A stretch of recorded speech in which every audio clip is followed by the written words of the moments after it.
This is when football won. We have played 92 minutes of the final of the African Cup of Nations between Morocco and Senegal, when Senegal make it 1-0. But incredibly, the goal is disallowed, a decision that many believe was incorrect. But just 200 seconds later, in the 96th minute, Morocco get a penalty, and for Senegal, that was enough. Total chaos erupts as the Senegalese coach orders the players to leave the pitch, and fans even begin to fight with the police, because the Senegalese feel that they are playing against a rigged corruption.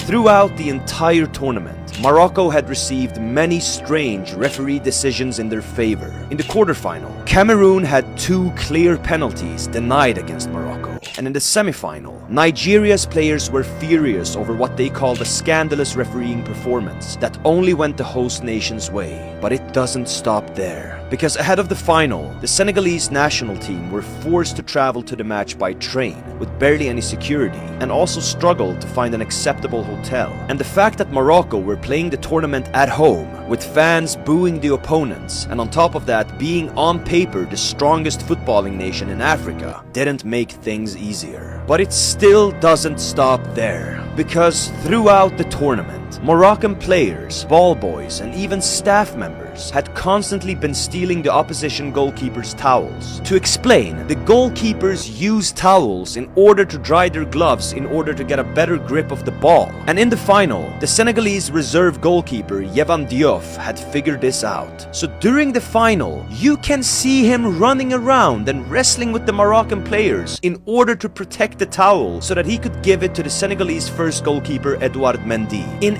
any normal scenario, this should result in red cards for those Moroccan players engaging in this, but not in this final. All of this contributed to why the Senegalese walked off the pitch, but one man stayed behind and urged them to come back, and that man was the captain Sadio Mané. And after nearly 20 minutes of stoppage, the Senegalese team returned to watch Brahim Diaz take the penalty, which goalkeeper Mendy reads and saves. The match goes on to extra time, and there, Sadio Mané orchestrated the attack that led to the decisive goal. Senegal win the final 1-0 and lift the African Cup of Nations. Football is sadly a sport where money, power, and favoritism rules. But despite that, stories like these can still be created. It makes football more than just a sport, but also a reflection of life, where a country who had given up on their destiny instead came back and created a moment that will last for eternity.